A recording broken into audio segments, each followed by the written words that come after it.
Assalamualaikum warahmatullahi wabarakatuh. Perkenalkan, nama saya Ananda Rifanurisnaini dengan NIM 204231108 dari kelas Manajemen Lembaga Keuangan Mikro A. Pada kesempatan kali ini, kita akan membahas mengenai studi kasus lembaga keuangan mikro untuk memenuhi tugas ujian tengah semester.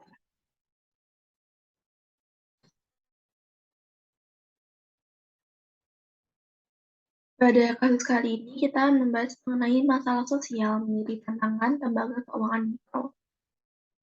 Inti dari kasus ini adalah masalah sosial menjadi salah satu tantangan utama bagi lembaga keuangan mikro. Contohnya, yaitu dengan keberadaannya rentenir dan black campaign yang menyebabkan persaingan tidak sehat. Kasus ini sangat merugikan karena nasabah tidak mau membayar hutangnya. Aksi ini dilakukan oleh rentenir dan lembaga swadaya masyarakat yang melakukan black campaign. Lembaga keuangan mikro yang legal dikabulkan statusnya dan disamakan dengan lembaga ilegal. Selain menyebarkan informasi negatif tentang lembaga keuangan mikro legal, rentenir dan LSM nakal itu juga mengancam nasabah agar tidak membayar hutangnya. Tidak hanya dengan ancaman, tapi juga dengan dalih-dalih yang menyebutkan kegiatan tersebut bersifat riba.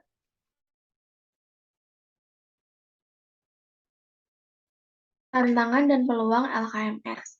Yang pertama yaitu mengenai tantangan. Kurangnya akses informasi kepada masyarakat karena sektor LKMS ini merupakan sektor mikro, maka sebagian masyarakat memiliki tingkat pendidikan yang rendah dan tidak semua masyarakat bisa mengakses internet. Dan semakin banyaknya pesaing yang bermunculan secara ilegal. Yang kedua yaitu peluang. Peluang pasar yang potensial.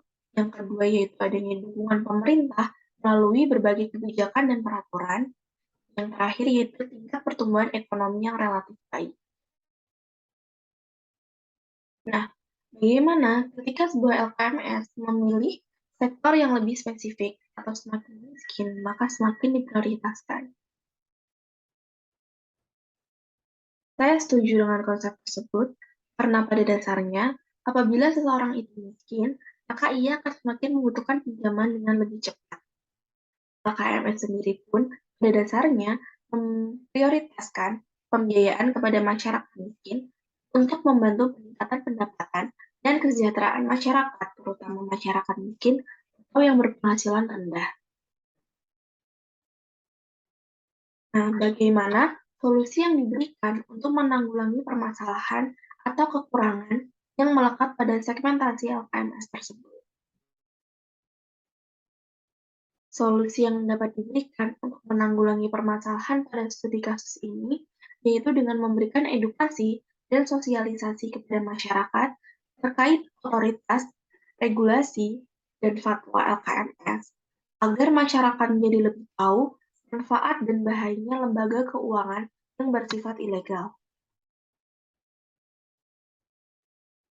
Eksistensi pesaing LKMS dalam konteks artikel tersebut telah berperilaku cukup merugikan, baik secara nilai atau persepsi sama saja untuk semua lembaga maupun secara ekonomi, dengan menghasilkan kerugian berupa pembiayaan yang macet.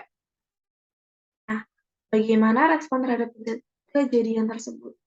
Apa kekurangan dalam aktivitas LKMS sehingga kejadian seperti ini bisa saja terjadi? Sangat disayangkan sekali karena LKMS sudah sangat jelas legal dan tertuang dalam undang-undang dan DSN MUI, serta lembaga tersebut sudah diawasi langsung oleh Dewan Pengawas Syariah dan Otoritas Jasa Keuangan. Lembaga ini masih ditanda-tanyakan kejelasannya di kalangan masyarakat karena banyaknya bujukan dan kepercayaannya oleh lembaga legal yang ada. Nah, kegiatan apakah yang bisa dilakukan untuk mengantisipasi atau menangani problematika persaingan semacam itu? Di sini kita akan membahas mengenai 3 pendekatan, yaitu dengan konsep sosial, dengan melakukan peningkatan pemahaman dan sosialisasi bagi masyarakat mengenai pemanfaatan pembiayaan yang diperoleh dari LKMS. Yang kedua, yaitu dengan adanya konsep ekonomi, dengan melakukan inovasi produk terus ditingkatkan dalam rangka merebut pasar dengan tetap memperhatikan prinsip syariah atau menghindari riba, guna memenangkan persaingan dengan lembaga keuangan lainnya. Yang terakhir yaitu dengan konsep budaya, dengan melakukan pendekatan dengan menyesuaikan adat atau kebiasaan pada masyarakat setempat. Demikian yang dapat saya sampaikan. Apabila ada kesalahan, saya mohon maaf. Assalamualaikum warahmatullahi wabarakatuh.